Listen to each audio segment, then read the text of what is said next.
Samajwadi party प्रमुख अखिलेश यादव पवित्र संगम में स्नान करने के लिए प्रयागराज पहुंचे और उन्होंने स्नान किया। अखिलेश यादव कुछ देर पहले संगम में पहुंचे और उन्होंने यहां पर त्रिवेणी में आस्था की डुबकी लगाई। 11 बार उन्होंने डुबकी लगाई और अखिलेश यादव ने उसके बाद से प्रयागराज में महाकुंभ की व्यवस्थाओं को लेकर टिप्पणी भी की। लेकिन ये तस्वीरें जब प्रयागराज में संगम में अखिलेश यादव वहां दिखाई दिए।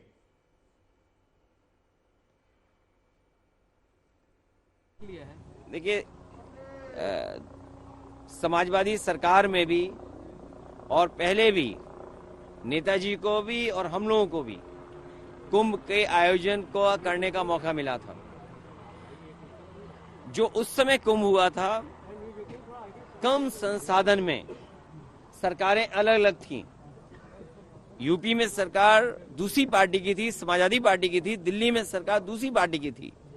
लेकिन उसके बावजूद भी कम संसाधन में 800 और 1300 करोड़ में वो महाकुंभ या कुंभ से जो 12 साल बाद होता है वो कुंभ कराया गया था। और आज तो सुनने में आ रहा है कि 7000 करोड़ 10,000 करोड़ खर्च हो रहा है। अगर यहाँ लोगों को असुविधा हो रही है चलने के लिए, मैंने खुद अपनी आंखों से देखा है कि बुजुर्ग जो महिलाएं हैं, जो पुरुष हैं, वो कितनी दूर से चल करके आते हैं। अगर आप कुंभ में इतने 1000 करोड़ रुपए खर्च कर रहे थे तो कम से कम बुजुर्गों के लिए कोई ऐसी व्यवस्था होती जो बुजुर्गों को ज्यादा पैदल नहीं चलना पड़ता। और फिर जैसे हम हैं वीआईपी या और हैं वीआईपी या और सम्मानित लोग जब आए तो कम से कम व्यवस्था ऐसी होनी चाहिए, पूरे कुंभ को पता लगे कि हाँ आज कोई वीआईपी है जिसकी वजह से ये व्यवस्थाएं बहुत अच्छी चल रही हैं। मतलब आप डुबकी लगाकर भी निशाना साध रहे हैं? नहीं, देखिए डुबकी लगाकर भी सियासी निशाना साध रहे हैं। अरे भाई ये बताओ, माँ गंगा के किनारे लोग झूठ बोल रहे हैं। और मैं तो आपसे कहूंगा, देखिए माँ गंगा के किनारे न जाने कितनी बातें कही जा रही हैं, वो क्या सच हैं? लेकिन अगर आयोजन 1300 करोड़ में अच्छा हो सकता है, 800 करोड़ में अच्छा हो सकता है, तो 10,000 करोड़ में 7,000 करोड़ में कितना अच्छा हो सकता है। उसमें तो न कोई ट्रैफिक की दिक्कत होती, न कोई पानी की दिक्कत होती, न साधु संतों से बिजली का बिल लिया जाता या उनको असुविधा होती, या जो चीजें महंगी है वो भी सस्ती होती। सपा सुप्रीमो अखिलेश यादव स्वयं पहुंच गए हैं यहाँ पर। अखिलेश यादव क्योंकि आपने 11 डुबकी लगी है, 11 डुबकी लगी है उन्होंने बोला। हालांकि अभी मीडिया से आके बात भी करेंगे। और ऐसे में अखिलेश यादव आज संगम में आकर आस्था की डुबकी लगाई है, 11 डुबकी लगाई है। साथ ही सबसे बड़ी बात उन्होंने लोगों के साथ हाथ भी मिलाया जो संगमपुर के साथ आने आए थे। यानी आज जो कई विवाद थे वो भी खत्म हो रहे हैं, क्योंकि 2 विवाद कहे जा रहे थे। तो आस्था की नगरी में एक पहला ये था कि उनके पिताजी की जो मूर्ति लगाई गई उसको लेकर विवाद, लेकिन उस पर जाके माल्यार्पण करेंगे, प्लस संगम में आकर ये स्नान भी करेंगे।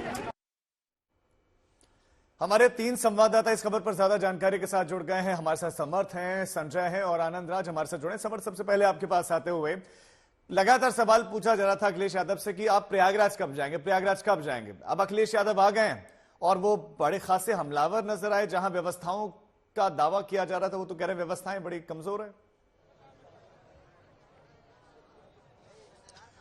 बिल्कुल, यहाँ पर आपने देखा किस तरीके से अखिलेश यादव आए हैं और उन्होंने संगम में डुबकी लगाई है। कई राजनीतिक सवाल हैं, उनके जवाब देने की भी कोशिश की है, लेकिन उन्होंने यहाँ महाकुंभ को लेकर तमाम सवाल उठाए हैं प्रशासन से और सरकार से। उनका ये कहना है कि यहाँ लोगों को बहुत पैदल चलना पड़ रहा है, खासकर जो वृद्ध हैं या जो महिलाएं हैं उनके लिए शायद सरकार कुछ व्यवस्था कर सकती थी जो नहीं की गई। उनका ये आरोप है कि महाकुंभ में एंटर करें या पहले आए, पैदल चलने की बात को लेकर वो बार बार इस बात को दोहरा रहे हैं। उन्होंने यहाँ तक ये भी कहा है कि उन्होंने 11 डुबकियां लगाई हैं संगम में। पहले आपने देखा योगी कैबिनेट आती है और उसके बाद सपा के नेता आते हैं और आज अखिलेश यादव यहाँ पहुंचते हैं। व्यवस्थाओं को लेकर जब आप बात करेंगे तो यहाँ श्रद्धालुओं से आप अगर पूछते हैं तो उनके कुछ और उनका भी कुछ कहना है, क्योंकि मौनी अमावस्या जिस दिन होती है उस दिन आमतौर पर भीड़ ज्यादा होती है। स्नान वाले दिन जो वेहिकुलर ट्रैफिक है उसको रोक दिया जाता है, लेकिन जो आम दिन है उस दिन जो गाड़ियां हैं उनका आवागमन रहता है। हालांकि कुछ क्षेत्र ऐसे भी बनाए गए जहां पर यात्रियों के लिए free taxi, free e rickshaw की व्यवस्था की गई है।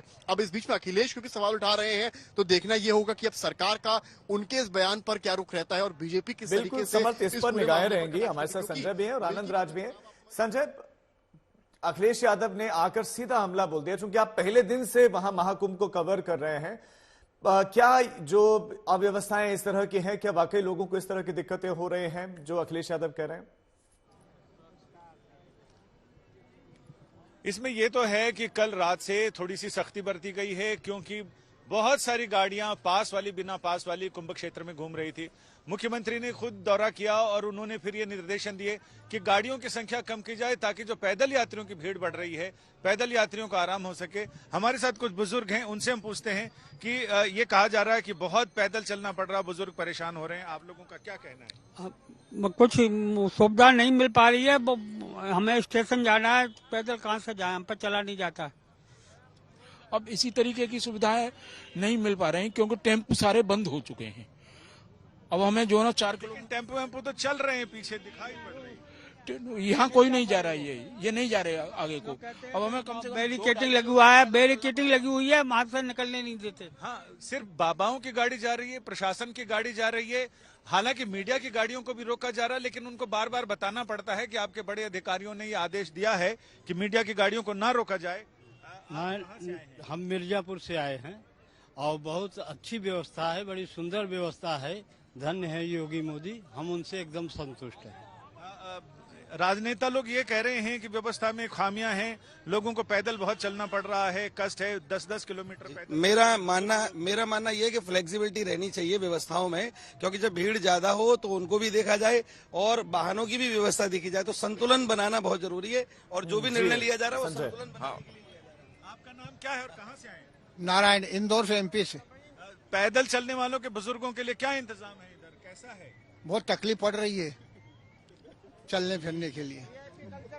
यानी कि संजय, जो अखिलेश यादव कह रहे थे, बुजुर्ग इस बात की तस्दीक कर रहे हैं कि हाँ, दिक्कतें परेशानियां हो रही हैं। आप बने रहे हमारे साथ, आनंद राज भी, उनका भी रुख करेंगे। लेकिन अखिलेश यादव के महाकुंभ दौरे पर बीजेपी ने निशाना साध दिया है। बीजेपी ने तंज कसा है और कहा कि संगम में स्नान के बाद अखिलेश यादव का चित्त शांत होने की उम्मीद है।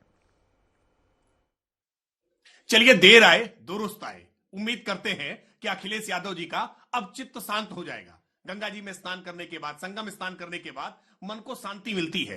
अब शायद अखिलेश यादव जी के मन को शांति मिल जानी चाहिए, क्योंकि लगातार पिछले 1 महीने से अखिलेश यादव जी कुंभ को लेकर के अनर्गल मिथ्या प्रलाप कर रहे थे। रोज कुंभ को अपमानित करने का प्रयास करते थे, रोज कोई ना कोई कुंभ बुलेटिन जारी करते थे। आज अपनी आंखों से सब व्यवस्थाएं देखी हैं, तो उम्मीद करते हैं कि कुंभ को लेकर के अब झूठ बोलना बंद करेंगे, कुंभ को लेकर के लोगों को डराना बंद करेंगे और कुंभ की व्यवस्थाओं की तारीफ में शायद आज कुछ शब्द लिखेंगे। तो बीजेपी को उम्मीद तारीफ की थी, लेकिन अखिलेश यादव खासे जो है हमलावर दिखाई दिया। आनंद राज हमारे साथ। आनंद राज, आपने सबसे पहले अखिलेश यादव से बात की जब वो स्नान करके वापस लौटे। अखिलेश यादव का प्रयागराज का और महाकुंभ में स्नान करने का, संगम में डुबकी लगाने के, इसके मायने क्या है अब सियासी?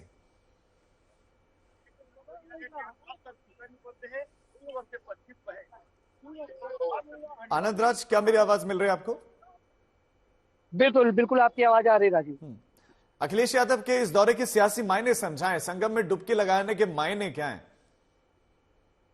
बिल्कुल, देखिए राजीव, जिस तरह से संगम में आस्था की डुबकी को लेकर, अखिलेश यादव को लेकर कई सवाल पैदा हो रहे थे। फिर आज हैदराबाद में डुबकी लगाई, अरे कब करिएगा, जो दूसरी जगह डुबकी लगाई, संगम में डुबकी क्यों नहीं लगाई? तो ऐसे में उस संगम में आकर डुबकी लगाकर एक जो सवालों का घेरा था विपक्ष का, उसको तोड़ा है। सबसे बड़ी बात, उनके पिताजी की जो मूर्ति है मुलायम सिंह यादव जी की, वहां पर जाकर वो प्रतिमा पे माल्यार्पण करेंगे। यानी उनके 2 कार्यक्रम थे, लेकिन यहाँ पर आते ही उनके कई कार्यक्रम हो गए हैं।